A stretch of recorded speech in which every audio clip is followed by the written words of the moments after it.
ಅನುದಿನ ಅನುಕ್ಷಣ ಮನೆಯಲ್ಲೂ ಕಲಿಯೋಣ. ಕಲಿಕೆಯ ಹೊಸ ಹಾದಿಯಲಿ ಜೊತೆಗೂಡಿ ಹೆಜ್ಜೆಯ ಹಾಕೋಣ.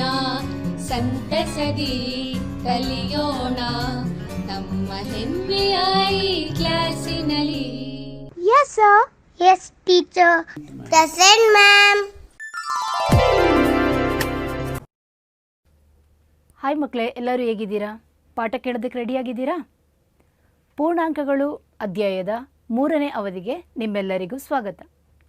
ಮಕ್ಕಳೇ, ನಾವು ಇಂದಿನ ತರಗತಿಯಲ್ಲಿ ಪೂರ್ಣಾಂಕಗಳ ಸಂಕಲನ ಮತ್ತು ವ್ಯವಕಲನದ ಗುಣಗಳಾದ ಸಂಕಲನದ ಆವೃತ ಗುಣ, ವ್ಯವಕಲನದ ಆವೃತ ಗುಣ, ಪರಿವರ್ತನೀಯ ಗುಣ, ಸಹವರ್ತನೀಯ ಗುಣ, ಸಂಕಲನದ ಅನನ್ಯತಾಂಶ ಹಾಗೂ ವಿಲೋಮ ಗುಣಗಳ ಬಗ್ಗೆ ತಿಳ್ಕೊಂಡಿದ್ದೀವಿ. ಇಂದಿನ ತರಗತಿಯಲ್ಲಿ ಪೂರ್ಣಾಂಕಗಳ ಗುಣಾಕಾರ, ಪೂರ್ಣಾಂಕಗಳ ಭಾಗಾಕಾರ ಮತ್ತು ಅವುಗಳ ಗುಣಗಳು ಏನು ಅನ್ನೋದರ ಬಗ್ಗೆ ಅಭ್ಯಾಸ ಮಾಡೋಣ. ಪೂರ್ಣಾಂಕಗಳ ಗುಣಾಕಾರ. ಮಕ್ಕಳೇ, ಪೂರ್ಣಾಂಕದಲ್ಲಿ ಧನ ಪೂರ್ಣಾಂಕ, ಋಣ ಪೂರ್ಣಾಂಕ ಎಂಬ 2 ಪೂರ್ಣಾಂಕಗಳಿದೆ ಅಲ್ವಾ?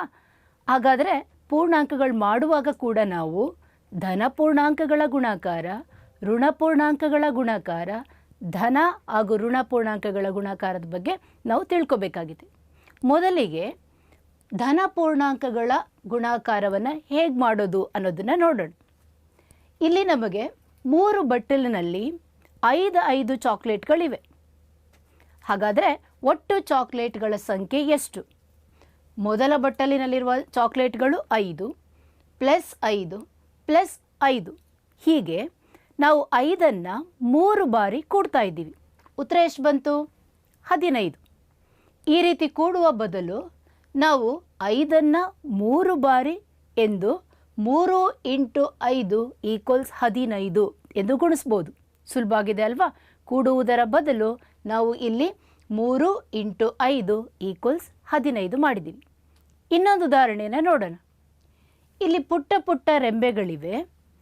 ಇದರಲ್ಲಿ ಇರುವಂತಹ ಎಲೆಗಳ ಸಂಖ್ಯೆ ಎಷ್ಟು? ಪ್ರತಿಯೊಂದರಲ್ಲೂ ಮಕ್ಕಳೇ 7 ಎಲೆಗಳಿವೆ. ಅಂತಹ 6 ರೆಂಬೆಗಳು ಇರುವುದರಿಂದ 7ಅನ್ನು 6 ಬಾರಿ ಕೂಡಿದ್ದೀವಿ. 7 ಪ್ಲಸ್ 7 ಹೀಗೆ 6 ಸಾಲ ಕೂಡಿದಾಗ ಉತ್ತರ 42 ಬರುತ್ತೆ. ಇದ್ರ ಬದಲು ಸುಲಭವಾಗಿ ಏನು ಮಾಡ್ಬೋದು? 6 × 7 = 42 ಎಂದು ಗುಣಿಸ್ಬೋದಲ್ವಾ? ಹಾಗಾದರೆ ನಮಗೆ ಪೂರ್ಣ ಸಂಖ್ಯೆಗಳಲ್ಲಿ ಕಲ್ತಿದ್ದದ್ದು ನೆನಪಾಗಿರಬೇಕು. ಏನಂತ? ಸಂಕಲನದ ಪುನರಾವರ್ತಿತ ರೂಪವೇ ಗುಣಾಕಾರ. ಅದೇ ಪೂರ್ಣಾಂಕಗಳಿಗೂ ಕೂಡ ಅನ್ವಯ ಆಗುತ್ತೆ. ಸಂಕಲನದ ಪುನರಾವರ್ತಿತ ರೂಪವೇ ಗುಣಾಕಾರ. ಇಲ್ಲಿ ನಾವು ತಿಳ್ಕೊಬೇಕಾಗಿರೋ ಒಂದು ಅಂಶ ಏನು ಎಂದರೆ, 2 ಧನ ಪೂರ್ಣಾಂಕಗಳ ಗುಣಲಬ್ಧವು ಒಂದು ಧನ ಪೂರ್ಣಾಂಕವೇ ಆಗಿರುತ್ತದೆ. ಸುಲಭವಾಗಿ ನೆನ್ಪಿಟ್ಕೊಳ್ಳೋದಕ್ಕೆ plus into plus equals plus ಅಂತ ನೆನ್ಪಿಟ್ಕೊಳ್ಬೋದು ಮಕ್ಕಳೇ. ಅರ್ಥ ಆಗಿದೆಯಲ್ವಾ? ಈಗ ಒಂದು ಧನ ಪೂರ್ಣಾಂಕ ಮತ್ತು ಒಂದು ಋಣ ಪೂರ್ಣಾಂಕಗಳ ಗುಣಾಕಾರ. ಸಂಖ್ಯಾ ರೇಖೆಯ ಮೂಲ ಬಿಂದುವಿನಲ್ಲಿ ಒಂದು ಮೊಲ ಕುತ್ಕೊಂಡಿದೆ. ಅದು -2 ಸ್ಥಾನಗಳು 3 ಬಾರಿ ಹಿಂದಕ್ಕೆ ಚಲಿಸಿದೆ. ಈಗ ಬಂದು ತಲುಪಿರುವ ಸ್ಥಳ ಯಾವುದು? -6. 3 ಬಾರಿ ಹಿಂದಕ್ಕೆ ಆಗಿರೋದ್ರಿಂದ ನಾವು -2 ಎಂದು ತೆಗೆದುಕೊಂಡಿದ್ದೇವೆ. 3 ಬಾರಿ -2 ಸ್ಥಾನಗಳು ಹಿಂದಕ್ಕೆ ಅದು ಬಂದಿರುವುದರಿಂದ ಅದು -6 ತಲುಪಿದೆ. ಇದನ್ನು ಹೀಗೂ ಬರಿಬೋದಲ್ವ ಮಕ್ಕಳೇ?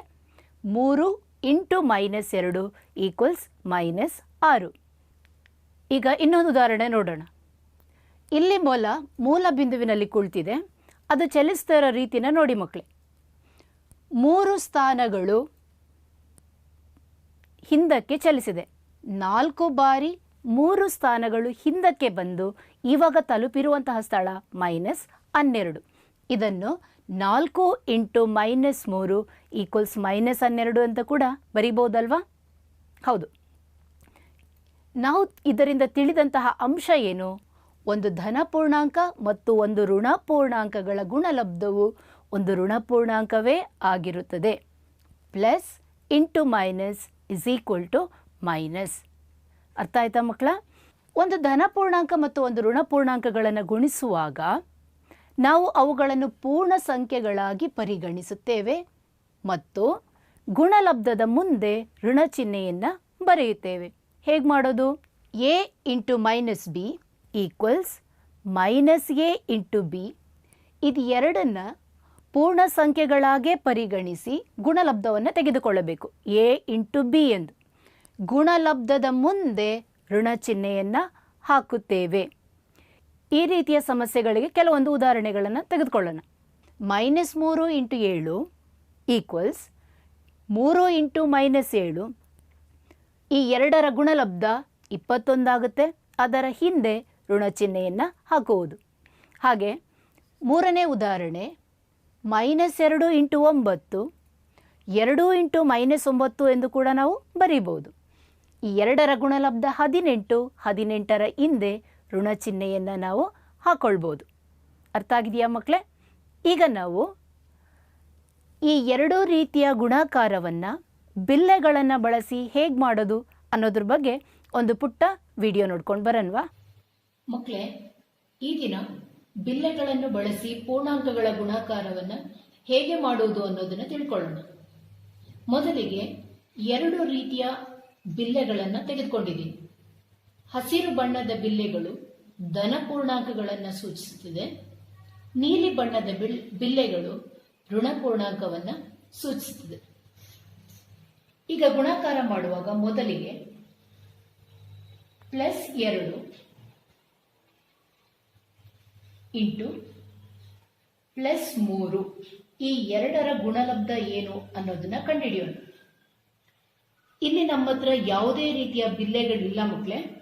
ಇಲ್ಲಿ +3 ನಾವು 2 ಬಾರಿ ಹಾಕಬೇಕಾಗಿದೆ.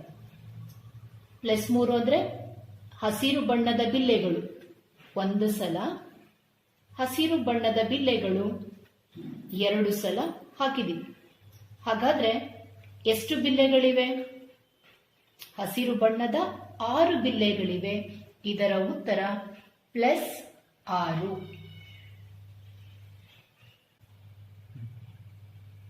ಎರಡನೇದಾಗಿ +2 ಇಂಟು -3 ಅಂದ್ರೆ -3 2 ಬಾರಿ ಹಾಕುವುದು. ಯಾವುದೇ ಸಂಖ್ಯೆಗಳಿಲ್ಲ ಗಮನಿಸಿ. -3 ಅಂದ್ರೆ ನೀಲಿ ಬಣ್ಣದ ಬಿಲ್ಲೆಗಳನ್ನ 1 2 3 -3 ಒಂದು ಸಲ 1 2 3 -3 2 ಸಲ ಆಯಿತು. ಹಾಗಾದ್ರೆ ಇಲ್ಲಿ ಉಳಿದಿರುವಂತಹ ಸಂಖ್ಯೆಗಳೆಷ್ಟು ಮಕ್ಕಳೇ? -6 ಆಗುತ್ತದೆ. ಮೂರನೇದು ನೋಡಿ, -2 ಇಂಟು +3. +2 ಎಂದರೆ ಹಾಕುವುದು ಎಂದು ಅರ್ಥ ಮಾಡ್ಕೊಂಡ್ವಿ. -2 ಅನ್ನೋದನ್ನ ತೆಗೆಯುವುದು ಅಂತ ಅರ್ಥ ಮಾಡ್ಕೊಳ್ಬಹುದಲ್ವಾ? +3 2 ಬಾರಿ ತೆಗೆಯುವುದು. ಇಲ್ಲಿ ತೆಗೆಯೋದಕ್ಕೆ ನಮ್ಮ ಹತ್ರ ಯಾವುದೇ ರೀತಿಯ ಬಿಲ್ಲೆಗಳಿಲ್ಲ, ಆದ್ರೆ ತೆಗೆಯಬೇಕಾಗಿದೆ. +3 2 ಬಾರಿ ತೆಗೆಯಬೇಕಾಗಿದೆ. ನಮ್ಗೆ ಈಗಾಗಲೇ ಗೊತ್ತಿದೆ ಮಕ್ಕಳೇ, ಒಂದು ಹಸಿರು ಬಣ್ಣದ ಬಿಲ್ಲೆ ಮತ್ತೆ ಒಂದು ನೀಲಿ ಬಣ್ಣದ ಬಿಲ್ಲೆ ಈ ಎರಡು ಸೇರಿದಾಗ 0ಯನ್ನು ಸೂಚಿಸುತ್ತದೆ. ಧನ ಸಂಖ್ಯೆಗಳು ಅಂದ್ರೆ ಹಸಿರು ಬಣ್ಣದ ಬಿಲ್ಲೆಗಳನ್ನ 2 ಸಲ ತೆಗೆಯಬೇಕು. 1 2 3 ಒಂದು ಸಲ, 1 2 3 2 ಸಲ ನಾವಿದನ್ನ ತೆಗೆದಾಗ ಬರುವಂತಹ ಉತ್ತರ ನಮಗೆ -6. ಈಗ -2 ಇಂಟು -3. -3 2 ಬಾರಿ ತೆಗೆಯಬೇಕಾಗಿದೆ. ಹೇಗೆ ತೆಗೆಯೋದು? ಮತ್ತೆ ಅದೇ ರೀತಿ ಸೊನ್ನೆಗಳನ್ನ ಹಾಕೊಳ್ಳಿ. 1 ಜೊತೆ 0, 2, 3, 4, 5, 6 ಎಷ್ಟು ಸೊನ್ನೆಗಳನ್ನ ಬೇಕಾದ್ರೂ ನೀವು ಹಾಕೊಳ್ಬಹುದು ಮಕ್ಕಳೇ. ಇಲ್ಲಿ -3 2 ಬಾರಿ ತೆಗೆಯಿರಿ. 1 2 3 ಒಂದು ಸಲ, 1 2 3 2 ಸಲ ತೆಗೆದಾಗ ಉಳಿದಿರುವ ಸಂಖ್ಯೆಗಳು ಧನ ಸಂಖ್ಯೆ 6 ಇದೆ ಪ್ಲಸ್ 6 ಆಗುತ್ತದೆ. ಹೀಗೆ 2 ಋಣ ಪೂರ್ಣಾಂಕಗಳ ಗುಣಲಬ್ಧವು ಧನ ಪೂರ್ಣಾಂಕವೆಂದು, 1 ಋಣ 1 ಧನ ಇದ್ದಾಗ ಅವುಗಳ ಗುಣಲಬ್ಧವು ಋಣ ಪೂರ್ಣಾಂಕವೆಂದು, 2 ಧನ ಪೂರ್ಣಾಂಕಗಳ ಗುಣಲಬ್ಧವು ಧನ ಪೂರ್ಣಾಂಕಗಳೆಂದು ನಾವು ಅರ್ಥ ಮಾಡಿಕೊಳ್ಬಹುದು. ವಿಡಿಯೋ ನೋಡಿದ್ರಿ ಅಲ್ವಾ ಮಕ್ಕಳ? ಗುಣಾಕಾರವನ್ನು ಹೇಗೆ ಮಾಡುವುದು ಬಿಲ್ಲೆಗಳನ್ನು ಬಳಸಿ. ಅದರಲ್ಲಿ ನಾವು ತಿಳ್ಕೊಂಡ್ವಿ 2 ಋಣ ಪೂರ್ಣಾಂಕಗಳ ಗುಣಾಕಾರವನ್ನು ಹೇಗೆ ಮಾಡೋದು ಅಂತ. 2 ಋಣ ಪೂರ್ಣಾಂಕಗಳ ಗುಣಾಕಾರವನ್ನು ಮಾಡೋದ್ರಿಂದ ನಮಗೆ ಗುಣಲಬ್ಧ ಧನ ಸಂಖ್ಯೆಯೇ ಬರುತ್ತದೆ. ಉದಾಹರಣೆಗೆ -12 ಇಂಟು -2 ಈ ಎರಡೂ ಸಂಖ್ಯೆಗಳು ಕೂಡ ಋಣ ಸಂಖ್ಯೆಗಳೇ ಆಗಿವೆ. ಆ ಎರಡರ ಗುಣಲಬ್ಧ 12 ಇಂಟು 2 24. ಗುಣಲಬ್ಧಕ್ಕೆ ನಾವು ಧನ ಚಿಹ್ನೆಯನ್ನು ಹಾಕಬೇಕು. ಇನ್ನೂ ಕೆಲವು ಉದಾಹರಣೆಗಳನ್ನ ನೋಡೋಣ. -10 ಇಂಟು -15 ಎರಡು ಋಣ ಸಂಖ್ಯೆಗಳು. ಈ ಎರಡು ಋಣ ಸಂಖ್ಯೆಗಳ ಗುಣಲಬ್ಧ ಏನಾಗಿರಬೇಕು? ಧನ ಸಂಖ್ಯೆನೇ ಆಗಿರಬೇಕು. ಅಂದರೆ +150. ಮೂರನೇ ಉದಾಹರಣೆ ತಗೊಳ್ಳಿ. -25 ಇಂಟು -3 ಎಷ್ಟು ಬಂತು ಗುಣಲಬ್ಧ? ಯಾರು ಹೇಳ್ತಾ ಇದ್ದಾರೆ? ಎಷ್ಟು ಬಂತು ಉತ್ತರ? +75. ಹೀಗೆ ಎರಡು ಋಣ ಪೂರ್ಣಾಂಕಗಳ ಗುಣಲಬ್ಧವು ಒಂದು ಧನ ಪೂರ್ಣಾಂಕವೇ ಆಗಿರುತ್ತದೆ. ಇದನ್ನು ಹೇಗೆ ಬರೀಬೋದು? Correct. -a into -b equals a into b. ಮತ್ತು ಇಲ್ಲಿ ನಾವು ಚಿಹ್ನೆಯನ್ನು, ಎರಡು ಋಣ ಚಿಹ್ನೆಗಳನ್ನು ಗುಣಿಸಿದಾಗ ಧನ ಚಿಹ್ನೆ ಆಗಿದೆ ಅನ್ನುವ ಅಂಶವನ್ನು ತಿಳ್ಕೊಂಡ್ವಿ. ಈಗ ಒಟ್ಟಾಗಿ ನಾವು ಎಲ್ಲವನ್ನು ಹೇಳೋದಾದರೆ ಎರಡು ಧನ ಚಿಹ್ನೆಗಳ ಗುಣಲಬ್ಧವು ಧನ ಚಿಹ್ನೆ ಆಗಿರುತ್ತದೆ. Plus into plus equals plus. ಎರಡನೇದು minus into minus is equal to plus. ಹಾಗೆ ಒಂದು ಧನ ಮತ್ತು ಒಂದು ಋಣ ಚಿಹ್ನೆ ಬಂದಾಗ plus into minus equals minus. ಕೊನೆಯದಾಗಿ minus into plus equals minus ಎಂಬುದನ್ನು ನಾವು ಅರ್ಥ ಮಾಡಿಕೊಂಡಿದ್ವಿ. ಮುಂದಿನ ಭಾಗದಲ್ಲಿ 3 ಅಥವಾ ಹೆಚ್ಚು ಋಣ ಪೂರ್ಣಾಂಕಗಳನ್ನು ಕೊಟ್ಟಾಗ ಅವುಗಳ ಗುಣಲಬ್ಧವನ್ನು ಹೇಗೆ ಕಂಡುಹಿಡಿಯೋದು ಅನ್ನೋದನ್ನು ಕೆಲವು ಉದಾಹರಣೆಗಳ ಮೂಲಕ ನೋಡೋಣ. -1 ಇಂಟು -1. ಮಕ್ಕಳೇ, ನಾನು ನಿಮಗೆ ಇಲ್ಲಿ ಸುಲಭವಾಗಿ ಅರ್ಥ ಆಗಲಿ ಅಂತ ಹೇಳಿ 1 ತೆಗೆದುಕೊಂಡಿದ್ದೀನಿ. ಯಾಕೆಂದರೆ 1 ನೀವು ಎಷ್ಟು ಸಲ ಗುಣಿಸಿದ್ರೂ ಗುಣಲಬ್ಧ ಒಂದೇ ಆಗಿರುತ್ತೆ. ನಾವಿಲ್ಲಿ ಗಮನಿಸಬೇಕಾಗಿರೋದು ಚಿಹ್ನೆಗಳನ್ನು. -1 ಇಂಟು -1 ಈಕ್ವಲ್ಸ್ +1 ಉತ್ತರ ಬಂದಿದೆ. ಎರಡನೇ ಉದಾಹರಣೆ ಗಮನಿಸಿ. -1 ಇಂಟು -1 ಇಂಟು -1 ಈಕ್ವಲ್ಸ್ -1. ಮೊದಲನೇ ಸಾಲಿನಲ್ಲಿ ನಾವು ಎರಡು ಋಣ ಚಿಹ್ನೆಗಳನ್ನು ತೆಗೆದುಕೊಂಡಿದ್ದೀವಿ. ಎರಡನೇ ಸಾಲಿನಲ್ಲಿ 3 ಋಣ ಚಿಹ್ನೆಗಳನ್ನು ತೆಗೆದುಕೊಂಡ್ವಿ. ಹಾಗೆ ಇನ್ನೂ ಉದಾಹರಣೆಗಳನ್ನ ನೋಡೋದಾದರೆ ಇಲ್ಲಿ 4 ಬಾರಿ ಋಣ ಸಂಖ್ಯೆಗಳನ್ನು ಗುಣಿಸಿದ್ದೀವಿ. ನಂತರ 5 ಬಾರಿ ಗುಣಲಬ್ಧ ಗಮನಿಸ್ತಾ ಇದ್ದೀರಾ? 4 ಬಾರಿ ಗುಣಿಸಿದಾಗ +1, 5 ಬಾರಿ ಗುಣಿಸಿದಾಗ -1, 6 ಬಾರಿ ಗುಣಿಸಿದಾಗ +1 ಬಂದಿದೆ. ಗುಣಾಕಾರದಲ್ಲಿ ಋಣ ಪೂರ್ಣಾಂಕಗಳ ಸಂಖ್ಯೆಯು ಸಮ ಸಂಖ್ಯೆಯಾಗಿದ್ದಲ್ಲಿ ಅವುಗಳ ಗುಣಲಬ್ಧ ಒಂದು ಧನ ಪೂರ್ಣಾಂಕವಾಗುತ್ತದೆ. ಈಗ 2 ಸಲ, 4 ಸಲ, 6 ಸಲ ಈ ರೀತಿ ಸಮ ಸಂಖ್ಯೆಯಾಗಿ ನಾವು ಗುಣಿಸಿದಾಗ ಅವುಗಳ ಗುಣಲಬ್ಧ ಧನ ಪೂರ್ಣಾಂಕವಾಗುತ್ತದೆ. ಹಾಗೆ ಋಣ ಪೂರ್ಣಾಂಕಗಳ ಸಂಖ್ಯೆಯು ಬೆಸ ಸಂಖ್ಯೆಯಾಗಿದ್ದಲ್ಲಿ, ಅಂದರೆ ಬೆಸ ಸಂಖ್ಯೆಯಷ್ಟು ಬಾರಿ ನಾವು ಅದನ್ನು ಗುಣಿಸಿದಾಗ ಗುಣಲಬ್ಧವು ಒಂದು ಋಣ ಪೂರ್ಣಾಂಕವೇ ಆಗಿರುತ್ತದೆ. ಅರ್ಥ ಮಾಡ್ಕೊಂಡ್ರಾ? ಹಾಗಾದರೆ ನಾನಿಲ್ಲಿ ಕೆಲವೊಂದು ಹೇಳಿಕೆಗಳನ್ನ ಕೊಡ್ತೀನಿ, ಅದು ಸರಿಯೇ ತಪ್ಪೇ ಎಂದು ತಿಳಿಸ್ತೀರಲ್ವ ಮಕ್ಕಳೇ? ಓಕೆ, ಪ್ರಯತ್ನ ಪಡಿ. -9 ಇಂಟು -5 ಈಕ್ವಲ್ಸ್ -45. ಸರಿನಾ ತಪ್ಪಾ? ತಪ್ಪು. ಯಾಕೆ? ಗುಣಲಬ್ಧ ಸರಿ ಇದೆ. 9 ಇಂಟು 5 45 ಆಗಿರ್ಬೋದು. ಆದರೆ ಚಿಹ್ನೆಗಳು ಮೈನಸ್ ಇಂಟು ಮೈನಸ್ +45 ಬರಬೇಕಾಗಿದೆ. ಆದ್ದರಿಂದ ಈ ಹೇಳಿಕೆ ತಪ್ಪಾಗಿದೆ. ಎರಡನೇ ಹೇಳಿಕೆಯನ್ನು ನೋಡಿ. -3 ಇಂಟು +2 ಇಂಟು -4 ಈಕ್ವಲ್ಸ್ +24. ಉತ್ತರ ಬರ್ದ್ರಾ? ಸರಿ, ಉತ್ತರ ಸರಿಯಾಗಿದೆ. ಯಾಕೆಂದರೆ ಇಲ್ಲಿ 2 ಋಣ ಚಿಹ್ನೆಗಳಿದೆ, ಹಾಗಾಗಿ +24 ಸರಿಯಾದ ಉತ್ತರ. 3 × 2 -6, -6 × -4 +24 ಸರಿ ಉತ್ತರ ಆಗಿದೆ. ಮೂರನೇ ಲೆಕ್ಕ, -17 × 0 ಈಕ್ವಲ್ಸ್ -17. ಎಷ್ಟು ಜನ ಬರೆದ್ರಿ? ಸರಿನಾ ತಪ್ಪಾ? ಉತ್ತರ ತಪ್ಪು. ಯಾಕೆ?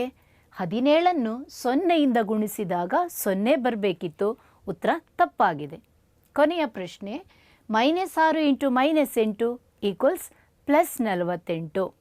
ಸರಿಯಾದ ಉತ್ತರ -× ಈಕ್ವಲ್ಸ್ +6 × 8 48 ಆಗಿದೆ. ಪೂರ್ಣಾಂಕಗಳ ಗುಣಾಕಾರದ ಗುಣಧರ್ಮಗಳು ಏನು ಅನ್ನೋದ್ರ ಬಗ್ಗೆ ತಿಳ್ಕೊಳ್ಳೋಣ. ಮೊದಲಿಗೆ ಪೂರ್ಣಾಂಕಗಳ ಗುಣಾಕಾರದ ಗುಣಧರ್ಮ ಆವೃತ ಗುಣ, ಎರಡನೆಯದಾಗಿ ಪರಿವರ್ತನೀಯ ಗುಣ, ಅನನ್ಯತಾ ಗುಣ, ಸಹವರ್ತನೀಯ ಗುಣ ಹಾಗೂ ವಿಭಾಜಕ ನಿಯಮ. ಈ 5 ನಿಯಮಗಳ ಬಗ್ಗೆ ಈಗ ತಿಳ್ಕೊಳ್ಳೋಣ ಮಕ್ಕಳು. ಮೊದಲನೇದಾಗಿ ಪೂರ್ಣಾಂಕಗಳ ಗುಣಾಕಾರದ ಆವೃತ ಗುಣ. ಆವೃತ ಗುಣವನ್ನು ಹಿಂದಿನ ಅವಧಿಯಲ್ಲಿ ಅಭ್ಯಾಸ ಮಾಡಿದ್ದೀವಿ. -20 × -5 ಈಕ್ವಲ್ಸ್ +100 ಬರ್ತದೆ. ಇದು ಒಂದು ಪೂರ್ಣಾಂಕನ ಮಕ್ಕಳೇ? ಹೌದು, +100 ಒಂದು ಧನ ಪೂರ್ಣಾಂಕವೇ ಆಗಿದೆ. ಈಗ ಎರಡನೇ ಉದಾಹರಣೆಯನ್ನು ನೋಡಿ. +15 × -3 ಈಕ್ವಲ್ಸ್ -45. ಒಂದು ಋಣ ಪೂರ್ಣಾಂಕನೇ ಉತ್ತರ ಬಂದಿದೆ. -7 × +9 -63. ಇದು ಕೂಡ ಒಂದು ಋಣ ಪೂರ್ಣಾಂಕ.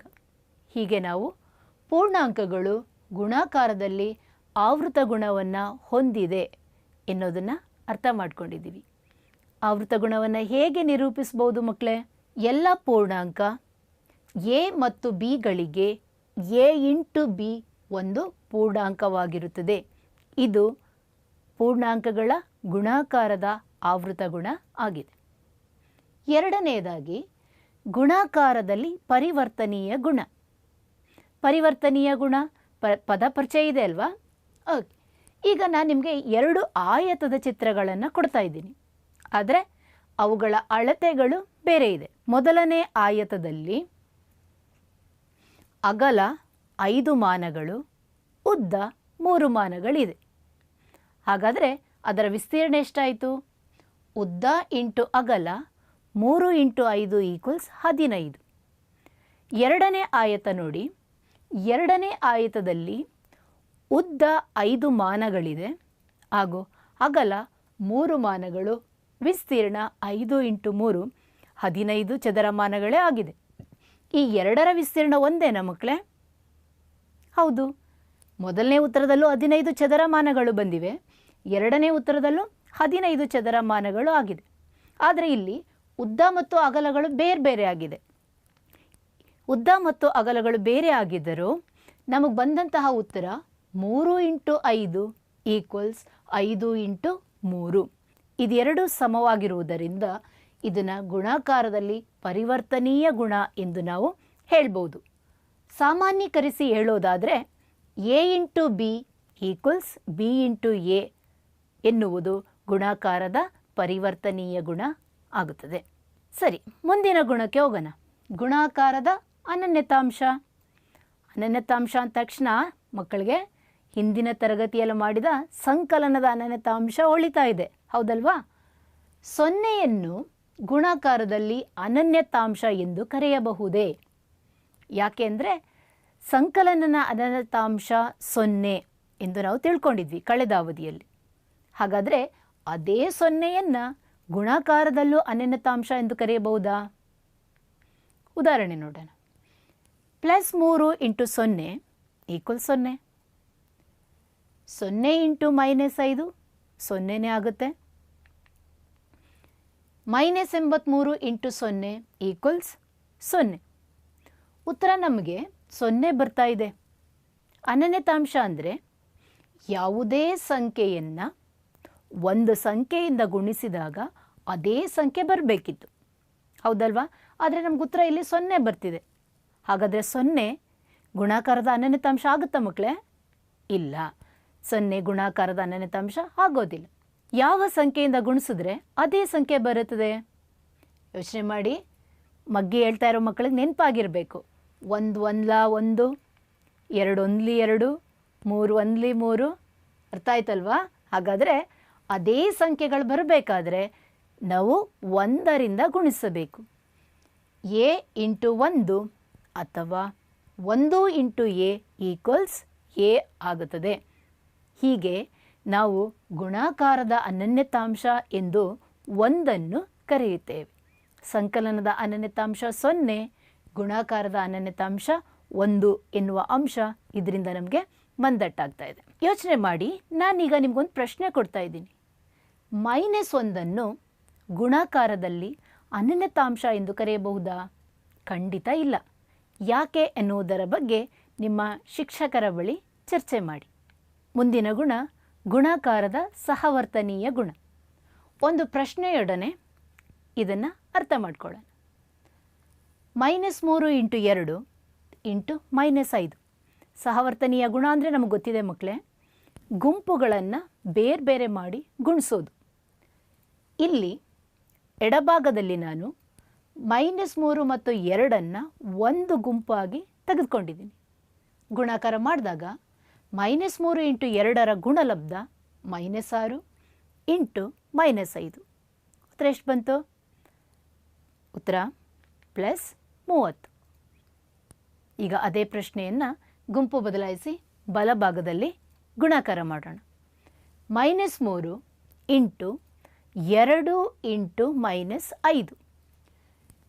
ಎಡಭಾಗದಲ್ಲಿ -3 2 ಒಂದು ಗುಂಪಿನಲ್ಲಿದೆ, ಬಲಭಾಗದಲ್ಲಿ 2 ಇಂಟು -5 ಒಂದು ಗುಂಪಿನಲ್ಲಿದೆ. ಇದರ ಗುಣಲಬ್ಧ ಏನಾಗುತ್ತೆ? -3 ಇಂಟು 2 ಮತ್ತು -5 ಗುಣಲಬ್ಧ -10 + 30 ಆಗುತ್ತದೆ. 2 ಗುಣಲಬ್ಧ ಸಮ ಇರೋದ್ರಿಂದ ನಾವು -3 into 2 into 5 equals -3 into 2 into 5. ಈ 2 ಉತ್ತರ ಸಮ ಇದೆ. ಇದನ್ನು ಗುಣಾಕಾರದ ಸಹವರ್ತನೀಯ ಗುಣ ಎಂದು ಕರೆಯಬಹುದು. ಹಾಗಾದರೆ ಗುಣಾಕಾರದ ಸಹವರ್ತನೀಯ ಗುಣವನ್ನು ಈ ರೀತಿಯೂ ನಿರೂಪಿಸಬಹುದು. ಯಾವುದೇ 3 ಪೂರ್ಣಾಂಕ a b c ಗಳಿಗೆ a ಇಂಟು b ಒಂದು ಗುಂಪಾಗಿದೆ, into c equals a into b into c ಒಂದು ಗುಂಪು. ಇದು ಈ ರೀತಿ ಆಗುತ್ತದೆ ಎಂದು ನಾವು ತಿಳ್ಕೊಳ್ಬಹುದು. ಈಗ ಕೊನೆಯ ಗುಣ ವಿಭಾಜಕ ನಿಯಮ. ವಿಭಾಜಕ ನಿಯಮ ವಿಭಜಿಸಿ ನಾವು ಗುಣಿಸುವಂಥದ್ದು. ಇಲ್ಲಿ ನಿಮಗೆ ಒಂದು ಆಯತದ ಚಿತ್ರ ಕಾಣ್ತಾ ಇದೆ. ಅದರ ಅಳತೆ ಅಗಲ 4 ಮಾನ, ಉದ್ದ 5 ಮಾನಗಳಿವೆ. 5 ಮಾನಗಳನ್ನ ನಾನು 2 ಬಣ್ಣದಲ್ಲಿ ತೆಗೆದುಕೊಂಡಿರೋದ್ರಿಂದ 2 ಹಳದಿ ಬಣ್ಣ ಪ್ಲಸ್ 3 ಕೆಂಪು ಬಣ್ಣದ ಬಾಕ್ಸ್ಗಳನ್ನು ತೆಗೆದುಕೊಂಡಿದ್ದೀವಿ. ಇದನ್ನು ವಿಭಜಿಸಿ ಬರೆಯೋದಾದರೆ ಹಳದಿ ಬಣ್ಣದ ಬಾಕ್ಸ್ಗಳನ್ನು ಬೇರೆ ರೀತಿ ಪ್ಲಸ್ ಕೆಂಪು ಬಣ್ಣದ ಬಾಕ್ಸ್ಗಳನ್ನೇ ಬರ್ಕೊಳ್ಬಹುದು. ಅದರ ಅಳತೆ ಇಲ್ಲಿ ಅಗಲ 4 ಮಾನ, ಉದ್ದ 2 ಮಾನ, ಉದ್ದ 3 ಮಾನ, ಅಗಲ 4 ಮಾನಗಳಾಗುತ್ತೆ. ಇದರ ವಿಸ್ತೀರ್ಣವನ್ನು ನೋಡಿ ಮಕ್ಕಳೇ.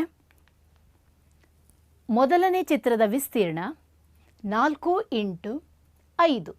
5ನ್ನು ನಾವು 2 + 3 ಅಂತ ಬರ್ಕೊಂಡಿದ್ದೀವಿ. ಈಕ್ವಲ್ಸ್ ಹಳದಿ ಬಣ್ಣದ ಬಾಕ್ಸ್ಗಳು 4 ಇಂಟು 2 ಪ್ಲಸ್ ಕೆಂಪು ಬಣ್ಣದಲ್ಲಿ 4 ಇಂಟು 3. ಉತ್ತರವನ್ನು ಪರೀಕ್ಷೆ ಮಾಡಿ ನೋಡಿ. 4 ಇಂಟು 5 ಆದರೆ ಬಲಗಡೆ 4 ಇಂಟು 2 8 ಪ್ಲಸ್ 4 ಇಂಟು 3 12. 2ರ ಉತ್ತರ ಕೂಡ ನಮಗೆ 20 ಬರ್ತದೆ. ಇನ್ನೊಂದು ಉದಾಹರಣೆಯಲ್ಲಿ ಹೇಳೋದಾದರೆ -2 ಇಂಟು 8 ಪ್ಲಸ್ 6, -2 ಇಂಟು 14 -28 ಬರ್ತಿದೆ. ಬಲಭಾಗ ಪರೀಕ್ಷೆ ಮಾಡಿ. ಅದನ್ನು ವಿಭಜಿಸಿ ಮಾಡಿದಾಗ -2 ಇಂಟು 8 ಪ್ಲಸ್ -2 ಇಂಟು 6, 2ರ ಮೊತ್ತ -28 ಆಗುತ್ತದೆ. ಈ ರೀತಿ ಸಂಕಲನ ಕ್ರಿಯೆಯು ಗುಣಾಕಾರದ ಕ್ರಿಯೆಯ ಮೇಲೆ ವಿಭಜಿಸಲ್ಪಟ್ಟಿದೆ ಎಂಬ ಅಂಶವನ್ನು ನಾವಿಲ್ಲಿ ತಿಳ್ಕೊಂಡಿದ್ದೀವಿ. ವಿಭಾಜಕ ನಿಯಮವನ್ನು A into B plus C equals A into B plus A into C ಎಂದು ನಿರೂಪಿಸಬಹುದು. ಅರ್ಥ ಆಗಿದೆಯಾ ಮಕ್ಕಳೇ? ಈಗ ಪೂರ್ಣಾಂಕಗಳ ಭಾಗಾಕಾರ. ಭಾಗಾಕಾರವು ಗುಣಾಕಾರದ ವಿಲೋಮ ಕ್ರಿಯೆ ಆಗಿದೆ. ಈ ಅಂಶ ನಿಮಗೆ ಪೂರ್ಣ ಸಂಖ್ಯೆಗಳು ಪಾಠದಲ್ಲೇ ತಿಳ್ಕೊಂಡಿದ್ದೀರಾ. ಪೂರ್ಣಾಂಕಗಳಲ್ಲಿ ನಾವಿದನ್ನು ಹೇಗೆ ಅನ್ವಯ ಮಾಡುವುದು ಅನ್ನೋದನ್ನು ನೋಡೋಣ. ಉದಾಹರಣೆ, ಗುಣಾಕಾರದ ಪ್ರತಿಯೊಂದು ಹೇಳಿಕೆಗೂ ಭಾಗಾಕಾರದ ಅನುರೂಪವಾದ ಹೇಳಿಕೆಗಳು ಇದ್ದೇ ಇರುತ್ತೆ. ಮೊದಲನೇ ನೋಡಿ, 2 ಇಂಟು -6 ಗುಣಲಬ್ಧ ಎಷ್ಟಾಗಿದೆ? -12 ಆಯಿತು. ಇದರ ಅನುರೂಪವಾದ ಭಾಗಾಕಾರದ 2 ರೀತಿಯ ಹೇಳಿಕೆಗಳನ್ನು ನಾವು ಹೇಗೆ ಬರೀಬಹುದು? -12 -6ರಿಂದ ಭಾಗಿಸಿದಾಗ 2 ಗುಂಪು ಮಾಡ್ಬೋದು, ಅಥವಾ -12 2ರಿಂದ ಭಾಗಿಸಿದಾಗ ಭಾಗಲಬ್ಧ -6 ಬರುತ್ತದೆ. ಇದು ಗುಣಾಕಾರದ ಹೇಳಿಕೆ. ಇದಕ್ಕೆ ವಿಲೋಮವಾಗಿ ಭಾಗಾಕಾರದ ಹೇಳಿಕೆಗಳನ್ನು ನಾವು ಮಾಡ್ಬೋದು. ಎರಡನೇ ಉದಾಹರಣೆ, -4 ಇಂಟು 5 -20. ಇದನ್ನು ಭಾಗಾಕಾರ ಹೇಳಿಕೆಗಳಾಗಿ ಮಾಡಿ. -20 ಭಾಗಿಸು 5 ಈಕ್ವಲ್ಸ್ -4, ಮತ್ತು ಇನ್ನೊಂದು ಹೇಳಿಕೆ -20 ಭಾಗಿಸು -4 ಈಕ್ವಲ್ಸ್ 5 ಆಗುತ್ತದೆ. ಅರ್ಥ ಆಯ್ತಾ ಮಕ್ಕಳೇ? ಪೂರ್ಣಾಂಕಗಳ ಭಾಗಾಕಾರ ಅರ್ಥ ಆಗಿದ್ರೆ ಈ ಲೆಕ್ಕಗಳನ್ನು ಪ್ರಯತ್ನ ಪಡಿ. 4 ಪ್ರಶ್ನೆಗಳನ್ನು ನಿಮಗೆ ನೀಡಿದ್ದೀನಿ. ಮೊದಲನೇದು ಉತ್ತರ -20. ಸರಿ. ಎರಡನೇ ಪ್ರಶ್ನೆಗೆ ಉತ್ತರ ಹೇಳಿ. 80 -5ರಿಂದ ಭಾಗಿಸಿದಾಗ, ಅಲ್ಲಿ ಹೇಳ್ತಾ ಇದ್ದಾರೆ ಉತ್ತರ -16. ಮೂರನೇದು ತುಂಬ ಸುಲಭ. -12 -6ರಿಂದ ಭಾಗಿಸಿದಾಗ ಉತ್ತರ +2. ಚಿಹ್ನೆಯನ್ನು ಹಾಕಿಲ್ಲ ಎಂದಾಗಲೂ ನಾವು ಅದನ್ನು ಧನ ಸಂಖ್ಯೆ ಎಂದೇ ಪರಿಗಣಿಸ್ತೇವೆ. ಕೊನೆಯ ಪ್ರಶ್ನೆ, -32 ಭಾಗಿಸು -8 +4 ಉತ್ತರ.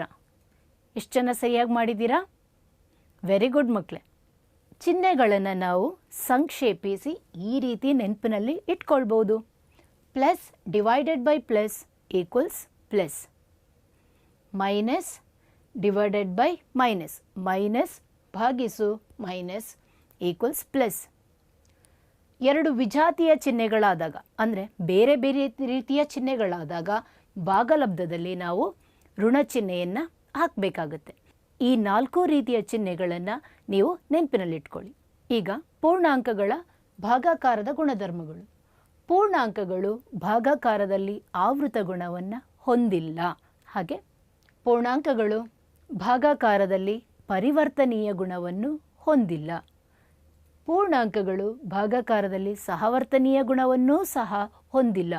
ಇದನ್ನು ನಾವು ಪೂರ್ಣ ಸಂಖ್ಯೆಗಳಲ್ಲೂ ಕೂಡ ಅಭ್ಯಾಸ ಮಾಡಿದ್ವಿ. ಅದೇ ಪೂರ್ಣಾಂಕಗಳಿಗೂ ಕೂಡ ಅನ್ವಯ ಆಗುತ್ತೆ.